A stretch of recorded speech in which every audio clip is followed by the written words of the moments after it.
Sgomento e vicinanza, una profonda ferita e al tempo stesso una catena infinita di solidarietà. Sono diversi i sentimenti evocati dal cardinale Angelo Bagnasco nell'omelia pronunciata durante i funerali delle vittime del crollo del ponte Morandi a Genova. Alla Fiera del Mare sono presenti le massime cariche dello Stato, istituzioni regionali e locali e tante persone accomunate da un dolore sconfinato che ha suscitato incredulità e al tempo stesso partecipazione in tutta Italia e da diverse parti del mondo.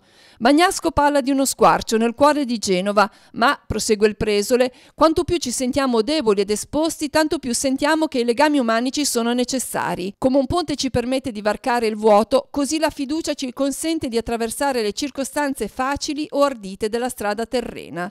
Il discorso del cardinale arcivescovo è interrotto 2 volte dagli applausi. La prima quando evoca il carattere del genovese, spesso riservato e nascosto, ma capace di grande sentimento. Noi genovesi sapremo trarre dal nostro cuore il meglio, sapremo spremere quanto di buono e generoso vive in noi e che spesso resta riservato, quasi nascosto, schivo.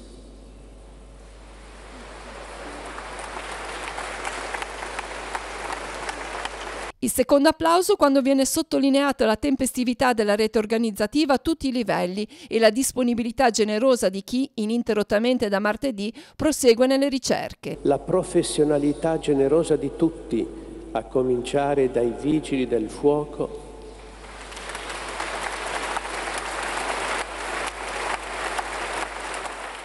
È l'ora della grande vicinanza, conclude Bagnasco, affidando a Maria assunta in cielo la capacità di ciascuno di guardare in alto. Guardare a lui, sottolinea, ci eviterà la disperazione e potremo tornare a guardare con coraggio il mondo. Uno sguardo che oggi è tornato a riempirsi di lacrime e partecipazione quando, durante la preghiera eucaristica, Monsignor Alberto Tanasini ricorda i nomi di tutte le vittime. Malai, Manuele, Marius, Marta, Matteo, Melissa Cristiani, Nathan, Roberto, Samuele, Stella, Vincenzo, William e gli ultimi ritrovati e non ancora identificati.